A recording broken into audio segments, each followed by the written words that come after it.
All right, so I see our recording has started. Good morning, Cooper families.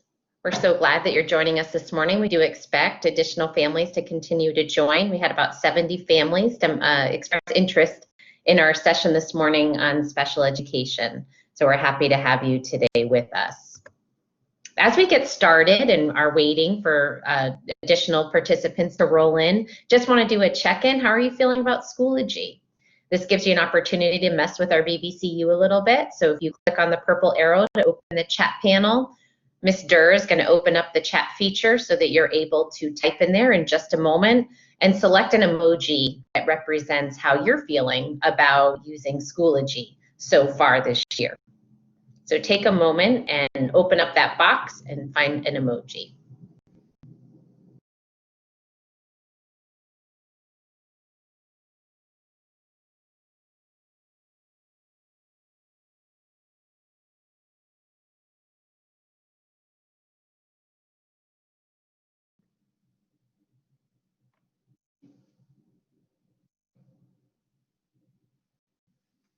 Couple smiles coming in, some positive things. Thanks, Mr. Rath. Smile. I put some hearts there. I can tell you why in a moment. Mr. Ford, thanks for doing okay.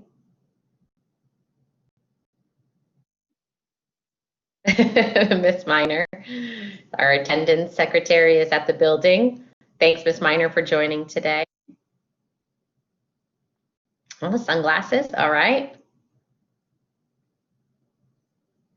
All right, we're seeing some positive things coming about Schoology. Certainly continue to pop those in the chat so that we can see them. We want to make sure, we have an opportunity as a pilot school to inform the end user's experience in Schoology. So if there are things that you're struggling with or you're wondering about, please reach out to us. We want to make sure that the platform works for you and for your students. I think one of the greatest things about Schoology that I'm discovering is if you have students, there's a drop down up in the top right corner and you can toggle between your students all in one place. So I found that to be a pretty awesome feature rather than having to log in and out of multiple accounts.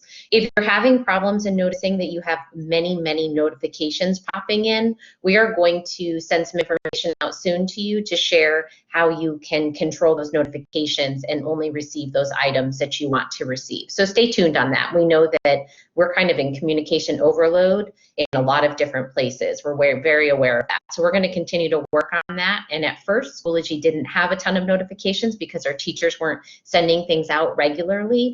And now that they are, you may see that when you log into Schoology, your notification side may be filling up. So we're going to support you with that. But today is about special education. And I want to introduce our team. I'm Lisa Barrow. I'm the proud principal at Cooper. I'm really happy to have crossed that 6-month mark with all of you. It's been an interesting beginning journey, and I can't imagine having done it anywhere or with anyone else. This is an amazing community, and I have an amazing staff. Really proud to be here. With me this morning, Mr. Rath, one of our assistant principals, is with us. Ms. McLaughlin, another assistant principal, she's also joined us this morning. Ms. Scabis is in a meeting, but she's Director of Student Services. She's our mastermind behind the schedule and coordinating our school counselors as well. Additionally, Ms. Dorman is the school-based technology specialist. So if you put in a ticket to ask for help around Schoology or any technology needs, both her and Mr. Cunningham, our technology specialists, are working together to address those. And I just learned that they are working pretty much throughout dinner time and all evening hours to make sure our families have what they need so that our students can get online. And so I thank them for their commitment to ensuring that our students have a great experience in virtual learning. Ms. Durr is our instructional coach. She's with us today. She's always behind the scenes helping us put together our presentations, supporting building the capacity of our teachers, and kind of keeping us all in line. And then the star of the show today is Ms. DeFore. She's our special education department chair, our veteran leader at Cooper, leading our special education program. She's going to share some information with you today, and then we'll have an opportunity for you to ask questions as well. So she's going to share our outcomes. I'm going to turn it over to her. Thank you, Ms. DeFore, and to all your teachers for the time that they've spent connecting with families, ensuring our students are ready to start in a virtual environment, to make sure their accommodations are being met and that those IEPs have been supported. So thank you, Ms. DeFore, and to your team. Turn it over to you now.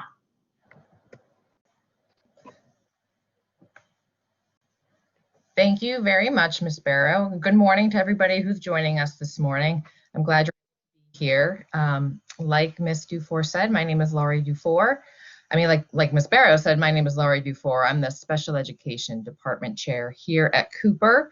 Just a quick little bit about me. I've been at Cooper for about 13 years now. The first 4, I was a special education science teacher, and for about the last 8 or so, I have been the department chair at Cooper.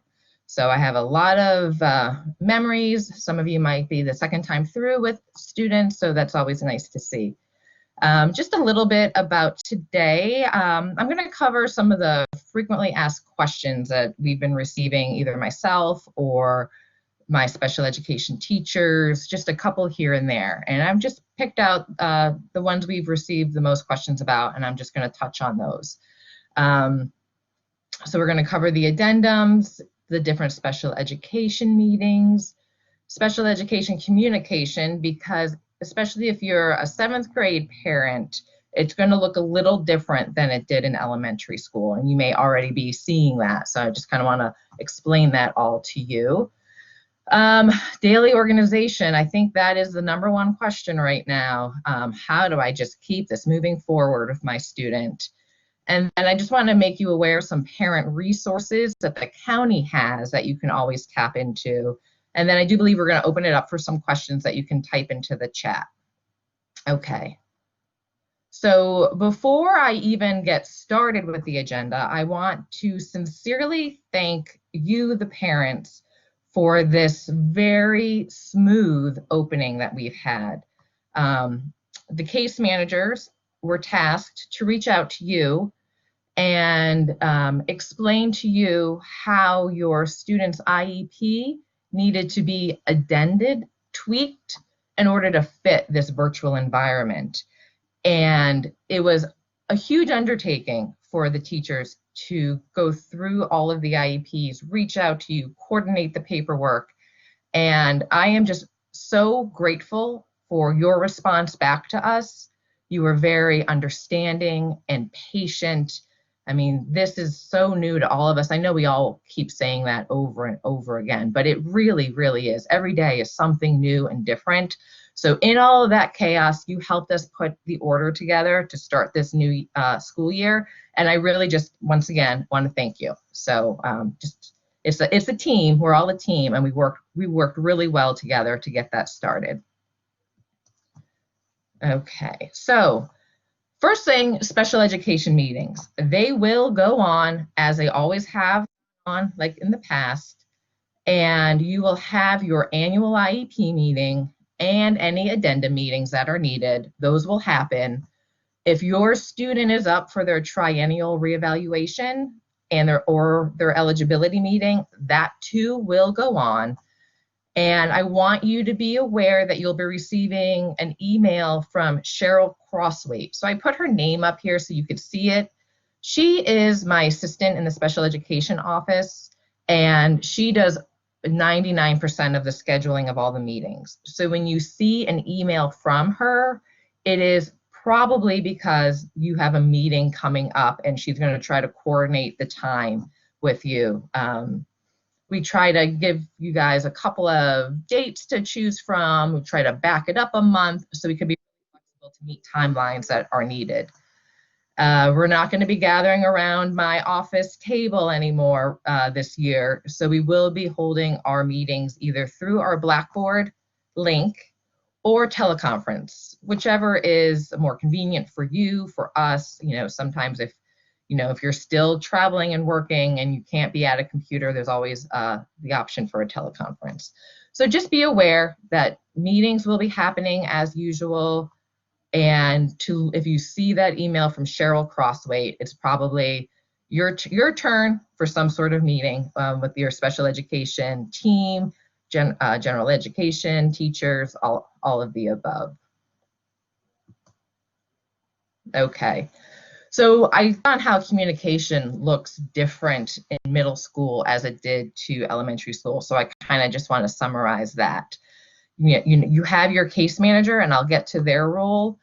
But unlike elementary school, and the eighth grade parents might be shaking their head to this. So unlike elementary school, when your student had a case manager, and that person was typically your point person for everything. You reached out to them for all of the different content areas, all general ed or special ed questions, basically all school-based questions in general. In middle school, it's a little different because our teachers are more content specific, including the special education teachers. So the best advice and guidance I can give you is if you have a content specific question, reach out to that content teacher. So if your student has special education English, but their case manager isn't that English teacher, go directly to the English teacher for any kind of question. It kind of takes out that middle step of the case manager having to reach out, and it's kind of like that telephone that things might get misinterpreted or lost in between. So, or if you have a math question, go to the math teacher. And even if your student is in a class where they're not receiving special ed support, but they have an IEP, just go to that general education teacher. If you have a history question or a PE or an elective, go to those teachers. And then we'll kind of decide internally, does a case manager need to be involved to help answer questions? And that is where the case manager comes in to the conversation if the question is around accommodations or goals or anything IEP related. So that is, I know just from my 8 years of department chair, that is a big change for seventh grade families to kind of get used to and understand. And now we'll have Schoology, so we'll see how that kind of factors into all of our communication. So the other part of the questions I've been receiving have been on organization. How do I keep my student organized for distance learning? And this is just an example, you can do your own, is a checklist. Many students are very visual, and if they have a checklist of what needs to be done either before or after each class, and they can just run through it, that might be saving you guys conversation while the teacher is going on. It just may take some struggle off of the table, if you will, because I know there's a lot of back and forth of what needs to get done. These are just very simple sample, what do you need to check, your Schoology, your calendar. This is my #1 tip for all distance learning is get yourself a checklist, get yourself a daily to do. Some people are still paper-based, so make it a paper in front of them. Some of them use their technology for this as well. So get the technology in front of them where they can check off things. Because executive functioning for middle school students in general is the biggest hurdle.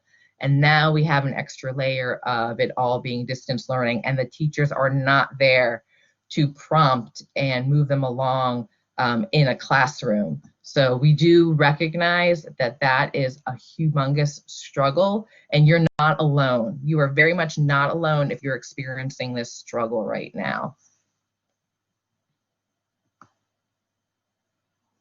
And one of the last things I want to talk about is the support Fairfax County has. I don't know how many of you are aware of the Parent Resource Center. Ms. Durr just dropped the link into the chat.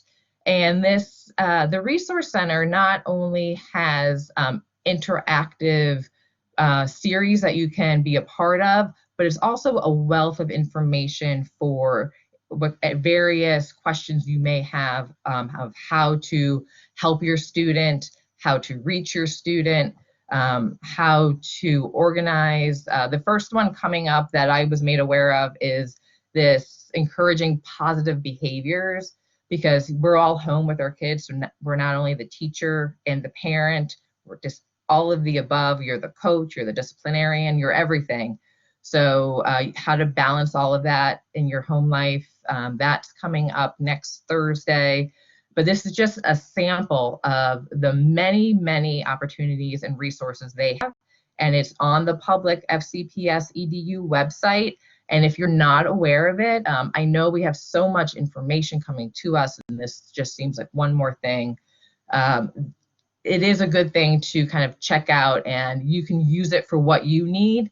And a lot of it you may not need to use, but if you're struggling with something, check out there, see if they have a resource for you to tap into. So,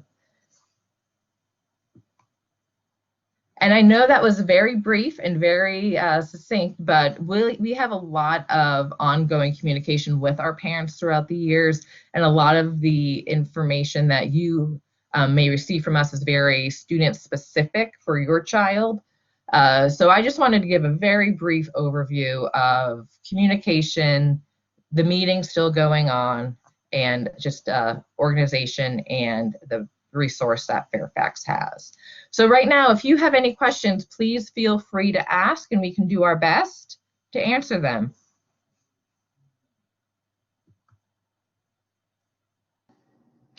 So, Mr. Forrest, we wait for those questions to come in. Thanks for the overview.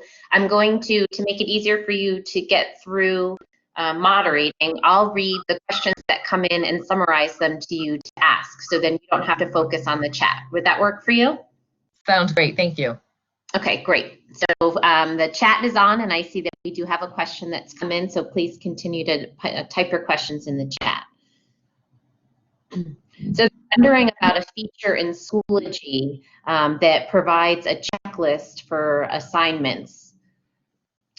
So what do we know about that? I think Mr. I bet Mr. Rath might be able to field the question with his knowledge about Schoology. Can we turn it over to Mr. Rath?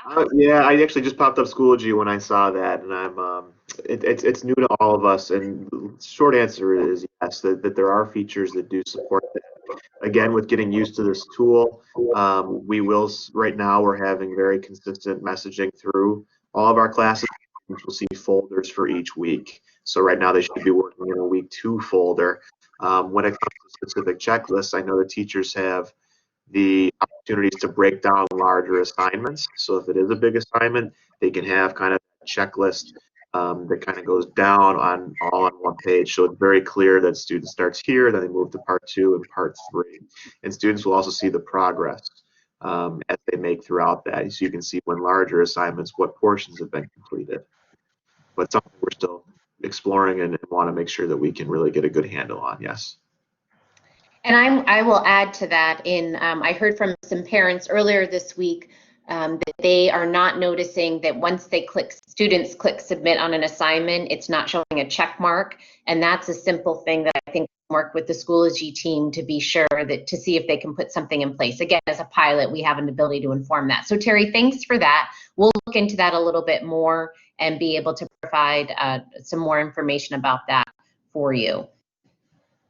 The staying organized for success slide, I believe that Lori and Courtney can send out this presentation to those emailed today so that you can have access to that. But Courtney's just flipped us back to it. If you'd like, you can snap a photo of it and then we'll get that out to you ASAP.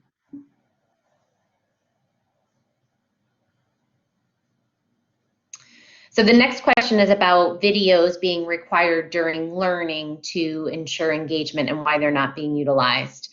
So Mr. Rath, do you want to talk a little bit more about our the time we're spending recording sessions? Yeah, that's fine, but I think I'm interpreting this question differently. I mean, I believe you mean cameras on. During that part. It's not a limited functionality, and I know that our teachers really appreciate when a student will put their camera on when they're engaging to kind of get that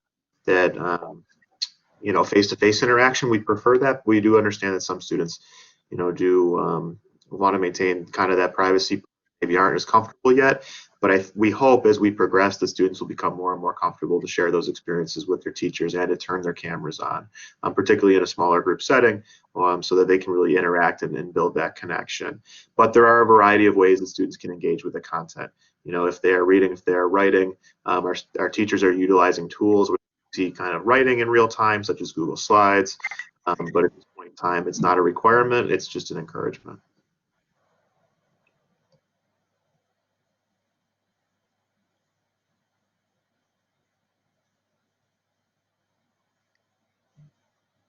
I have stopped in along with our administrative team into multiple classes in the last 2 weeks. And I have popped into some small group special education classes, and when the students speak, the teachers do ask them to turn their camera on so they can see them and talk with them, and they blow it up. It's such an exciting thing, and they're very excited to see that. So I think as they build that relationship and connection and get to know their classmates, I think they're going to be more willing to put their cameras on. But it is something that the county has said that we can't require at this time. Okay, so if there are not any further questions in the chat, we will stick around for a few more minutes. Ms. Durr will stop our recording so that we can get that posted, and I'll turn this over to, perhaps this is me ending this with upcoming events. We've got our virtual back to school night coming next Wednesday. Stay tuned, you're gonna get a new to choose today that's going to outline the steps that you'll need to take. We're gonna do back to school night within Schoology live. You're going to go from class to class and click on the links in your parent account to get into a BBCU just like this. Then you'll close it out. You'll click in block 2, block 3, block 4, etc. You're going to go through a live event so that you can meet your teachers. We've got our parent series continuing, how to organize your student. We've got 2 teachers presenting on the 23rd in the morning, the day of back to school night. September 30th, we've got Daniel Frengel, our after school program specialist, to talk about after school activities. And then further on, we have sessions on supporting students with behavior, academics, and wellness, and grading and reporting. We have moved to a rolling grade book in this virtual environment, and we want to share more information about the benefits of utilizing a rolling grade book in the virtual setting. So that is what is coming up for all of us. So we'll stick around, have a great day. Thank you so much for joining us, and you know how to get in touch with Lori should you have further questions. Have a good one. Thank you.